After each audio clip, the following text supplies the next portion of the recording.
Hi, welcome to SIP. നിങ്ങൾ വാടക വീട്ടിൽ താമസിക്കണമെന്ന് പറയുന്നതിൻ്റെ രണ്ടാമത്തെ കാരണം. നിങ്ങൾ കേട്ടിട്ടുണ്ടാവും നമ്മുടെ റിച്ച് ഡാഡ് പൂർ ഡാഡിനെ പോലുള്ള പല മൾട്ടി മില്യണേഴ്സും അവരുടെ സ്വന്തം വീടുകൾ വാടകയ്ക്ക് കൊടുത്തതിന് ശേഷം അവർ വാടക വീട്ടിൽ താമസിക്കുന്നത്. നമ്മളിപ്പോൾ എന്ത് ചെയ്യും? കിട്ടുന്ന സമ്പാദ്യം മുഴുവനും ഒരു വീടെന്ന് പറഞ്ഞ് ഇൻവെസ്റ്റ് ചെയ്യുകയും ബാക്കി പൈസ മോർഗേജ് എടുത്ത് നമ്മുടെ ലൈഫ് എന്ത് ചെയ്യും? അത് വീട്ടിൽ തീർക്കാനായിരിക്കും നമ്മുടെ ജീവിതം ചെയ്യുന്നത്. സോ നമ്മൾ ചെയ്യേണ്ടത്, നമ്മളൊരു 1-2 CR അല്ലെങ്കിൽ 50 lakh ആയിക്കോട്ടെ, എത്രയാണോ അതിന് ചെയ്യുന്നത്, അതിനൊരു വീടോ 2 വീടോ അല്ലെങ്കിൽ നല്ലൊരു കൊമേഴ്സ്യൽ പ്രോപ്പർട്ടി ഇൻവെസ്റ്റ് ചെയ്ത് അതിൽ നിന്ന് കിട്ടുന്ന ആ റെൻ്റൽ ഇൻകം നിങ്ങൾ എന്ത് ചെയ്യണം? നമുക്കറിയാം, നല്ല ട്രസ്റ്റബിളായുള്ള ചിട്ടി പോലുള്ള അല്ലെങ്കിൽ നല്ല നല്ല ഇൻവെസ്റ്റ്മെൻറ്റുകളുണ്ട്. നിങ്ങൾ അതിൽ ഇൻവെസ്റ്റ് ചെയ്ത് നിങ്ങൾ എന്ത് ചെയ്യണം?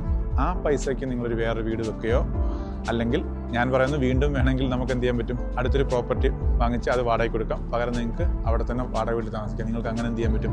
കൂടുതൽ പ്രോപ്പർട്ടി ഇതിൽ ഓണേഴ്സായിട്ട് മാറാൻ സാധിക്കും. ഇപ്പം നിങ്ങൾക്കൊരു 1 year ഒരു വീട്ടിൽ താമസം ഇഷ്ടപ്പെട്ടില്ല, നിങ്ങൾക്ക് അതിലും ഇഷ്ടപ്പെട്ട സൗകര്യങ്ങളുള്ള വേറെ വീട്ടിലേക്ക് മാറാൻ പറ്റും. എല്ലാ വീടും 1 year 2 year കോൺട്രാക്റ്റാണ്. ഫുള്ളി ഫർണിഷ്ഡ് ആയിട്ടുള്ള ഫ്ലാറ്റുകൾ, വീടുകൾ, വില്ലകളൊക്കെ ഇഷ്ടംപോലെ അവൈലബിൾ ആണ്. അപ്പോൾ നമുക്ക് അങ്ങനെ വേണമെങ്കിലും ചിന്തിക്കാം. നമ്മളൊന്നും മാറി പിടിച്ച് നടക്കേണ്ട കാര്യമില്ല. നമുക്കൊരു ചേഞ്ച് ആവും ലൈഫിന്. നമ്മളിപ്പം ഒരു സിറ്റിയിലാണെങ്കിൽ അവിടെ തന്നെ നിങ്ങളുടെ കുട്ടികളുടെ പഠിത്തത്തിനും മറ്റും കാര്യങ്ങൾക്കായിട്ടുള്ള സൗകര്യങ്ങളുള്ള പല ഏരിയകളുണ്ട്. സോ നമുക്ക് അങ്ങനെയൊക്കെ മാറി ചിന്തിക്കുകയാണെങ്കിൽ നിങ്ങൾക്ക് നല്ലൊരു പ്രോപ്പർട്ടി ഓണറായിട്ട് മാറാൻ സാധിക്കും.